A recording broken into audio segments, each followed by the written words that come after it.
তবে আমরা কথা কম বলি, যা পারি তা বলি, বেশি বললে ঝামেলা হয়। এক লোক ফার্ম গেট থেকে যাইবে গাজীপুর, কারণ বাসে উঠতে পারে না, এত ভিড়, বাসে কষ্ট হইতেছে। এখন দেখে দুজন ট্রেন বাসার কথা বলতেছে, বেটা আমি যদি ভূতেই তুই এককালে দিল্লি পর্যন্ত চলে যাবে। আর একজনকে আমি ভূতল দেওয়া বেটা তুই যে করাছি। এখন ওই প্যাসেঞ্জার কয় ভাই আমি তো বাসে জায়গা পাই না, আপনার আবার একটু ছোটো ফুদান যাতে আমি গাজীপুর যাইতে না। এখন আর হেঁটু পারে না। তা আমরা এমন কথা না বলি যে আমরা পারি না, কথা বেশি বললেই ভুলের সংখ্যা বাড়ে। আপনারা যা বলেন তাতে মনে হয় যেন এই এলাকার বিএনপি আপনাদের পকেটে ঢুকে গেছে। এই দলটা আমরা আজকে করি না, এটা যাত্রা থেকে আমরা এই দলের সাথে আছি। আজকে কি হয়েছে, আমাদের আশরাফ সাহেব বলে আমি সাবেক বলছি তো কষ্ট পাইছে, বলছে আপনারা তো সাবেক, বলে আমরা সাবেক হয়েছি কেন বেড়া, আমরা সাবেক না, আমরা যখন পদ আছে তখনই হাসান মামুনের নমিনেশন দেওয়া হয়েছে।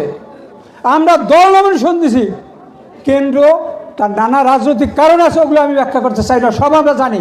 12 তারিখের পর দেখবেন স্যার আপনি কুমনে তাহেন, কারণ আপনি 300 আসনের লোক, এদেশের চক্রান্ত চলতেছে এই নির্বাচনটা যাতে না হয়, এই জন্য আপনাদেরকে 6 দলের দেশে 11টা আসন, এর মধ্যে একজন বেচা কিনে হইয়া ধানের শীষ লইয়া ঝিনাইতেছে শিখাইতেছে, রাষ্ট্রে আপনারা জানেন, আর উনি টিরাক লইয়া এনে কানতে আছে।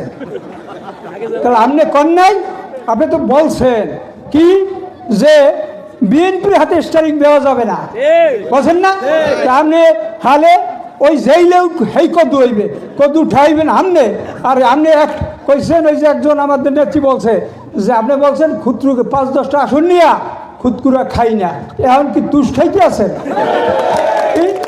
আপনি তো বলছেন আপনাদের যে অবস্থা খারাপ, আপনারা আবেগ দিয়ে নিবে। আশরাফ সাহেব এটা মার মাটি অমুক সমুক, আমাদের একজন বক্তা বলছে আপনি 2টা ইউনিয়ন লই এরকম লাফালাফি করেন, 17টা ইউনিয়ন তো আপনার বাইরে, আপনি হ্যাঁ যাবেন কি কইয়া, ভোট চাইবেন কি কইয়া, নির্বাচনটা কি যা চাইবে চাই, ওদিকে তো যান না, কারণ গাবলা আছে। কি কম দেশের মাটি, হ্যাঁ দেশের মাটি, ভাই মানুষ আছে বোকা হয় নাই, এখন সচেতন। কাজী আপনারা যদি মানুষকে বোকা মনে করেন, আপনারা নিজেরাই বোকা হয়ে একদিন এইখান থেকে যাইতে হবে। আপনারা কি বলতেছেন, আপনাদের তিনটা কথা কই আমি শেষ করবো। সেটা হইল এই, আপনার হাসান মামুন সম্পর্কে কেন্দ্রীয় ছাত্র দলের প্রেসিডেন্ট শাহাবুদ্দিন লাল্টু আপনারা অনেকে জানে, সাবেক, আগে হইলে সাবেকই তো। আচ্ছা, সে বলছে আমার বাড়ি যদি পটুয়াখালী 3 আসন হইতো তাহলে আমি হাসান মামুনের ভোট দিতাম। আপনারা দেখছেন না কি ওনারা যেভাবে কয়, আমরা বিএনপির নামই লইতে পারবো না, লাইন বলে কেটা কেটা আসছে আবার হেই এটা নুরু মেয়া, হ্যাঁ আরে মেয়া আপনি একটা প্রমাণ দেন যাদেরকে দল থেকে বহিষ্কার করা হয়েছে তাদেরকে দলে নেয় নাই, একটা প্রমাণ দেখা। আরে ভাই 2001 সালে 23 আসন বরিশালে 20 আসনে বিএনপি জয়লাভ করছে, জোরের সাইজ হিসাবে একটা, 19টা বিএনপি, 3টে ফেল করছে, কোনটা গলাচিপা আর কলাপাড়া, আর হইল বিদ্রোহী প্রার্থী বরগুনা।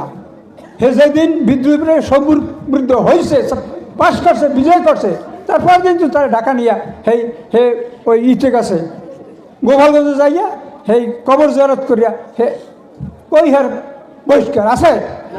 আপনারা আমাকে ভয় দেখেন, আপনারা আইতে পারবেন না, তারিখ জিয়ার এক করছেন অ করছেন কি করছি আর আমরা জানি, আপনাকে জানানো লাগবে না। তারিখ জিয়ার নির্দেশিত আমরা তো চলছি, আমরা দলের বিরুদ্ধে আমরা যাব না। আপনারা আমাদেরকে কয় আপনারা তো সাবেক হয়েছে, আমি সাবেক কবে, আমি যাদেরকে সাবেক কইছি এরা সাবেক হয়েছে।